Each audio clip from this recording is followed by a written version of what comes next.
Welcome back. Today we're going to be discussing the book and the movie, The Time Traveler's Wife. I'm going to talk to you about the book, the movie, some similarities and differences between each of them, and then I have a really good interview for you guys to listen to as well. So first I'm going to give you some facts about the book. The book was published in 2003 by author Audrey Niffenegger.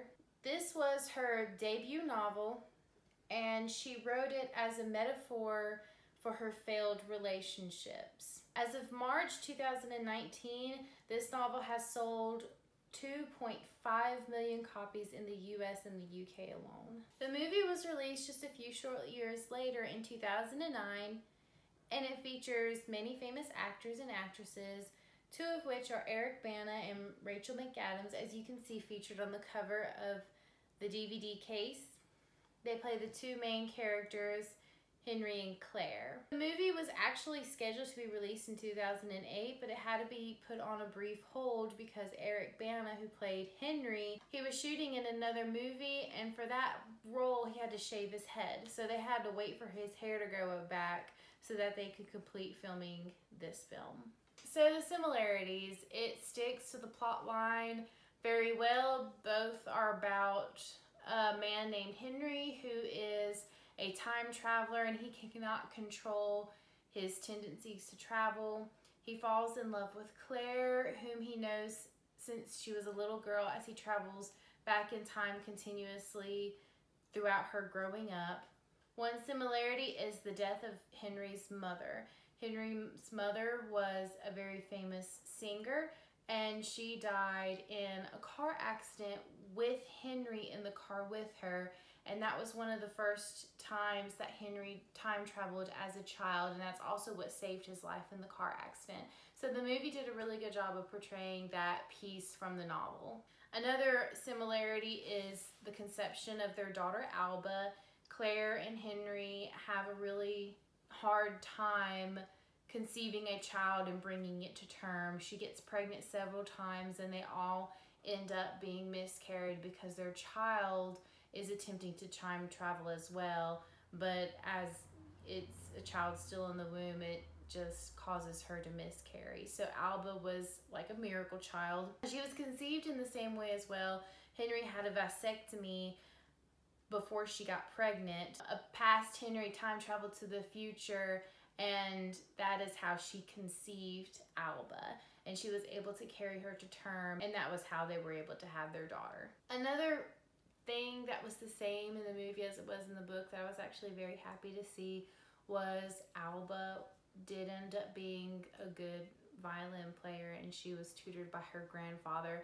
In the book, it made it such a big deal because Henry had zero musical talent whatsoever, and it always was a slight disappointment to his parents, especially his father.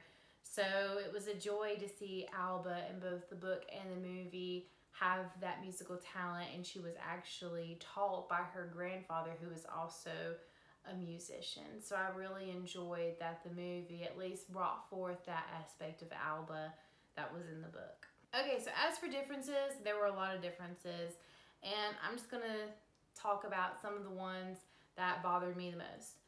The number one thing that bothered me the most about the movie is there is no Ingrid. Ingrid is a huge character in the book. A lot of things revolve around her. She is mentioned multiple times. You see flashbacks of Henry going back and forth to Ingrid, who is one of his ex-girlfriends. And I just kept waiting for her to show up in the movie, and she never did. She played this huge part in the book. She was a character that tortured Henry as she committed suicide right in front of him. And she just was a huge prominent role in the book, and she wasn't even mentioned whatsoever in the movie. That was the huge disappointment to me. I was very sad to see her character not in the movie. Another thing that did not come forth in the movie is that slight romance between Claire and Gomez. In the book, they have an affair before Claire meets adult Henry, and throughout the entirety of her relationship with Henry, including their marriage, you see Gomez's loyalty to Claire, and you still see that love. And he even states how when Henry is gone, he would like to still pursue that romance with Claire, even though he's married and has children. In the movie, he's barely there as a character, and the only parts of him you see, he is a faithful friend to Henry. So they did not bring that romance at all between him and Claire in the movie. Another difference that I saw that I really didn't like was the aspect of Claire's diary. In the book, Claire writes it on purpose on request to Henry, and she gives him this diary in the book so that way he is able to know when he's going to travel to meet younger Claire, when to tell her when he's going to be there next. In the movie, it's kept more of a closed diary for her, and Henry is caught flipping through the journal, and Claire gets really upset when she finds him snooping through her diary. So it's portrayed very differently in both the book and the movie. Henry's frostbite was portrayed differently. In the book, he gets frostbite in both the book and the movie, but in the book, he ends up having to have his feet amputated.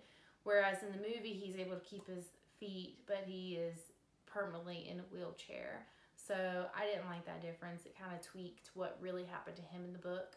One big scene that was left out in the movie as well was Claire in high school was sexually assaulted by one of her boyfriends, I guess you could say, in high school. And she tells Henry about it, and her and Henry end up going and kidnapping this guy, and they tape him to a tree and torture him and do all sorts of crazy things because the boy assaulted Claire, and this didn't happen whatsoever in the movie. And another big thing that was different was the ending. In the movie, he's continuously coming in time, and Claire is able to see him periodically.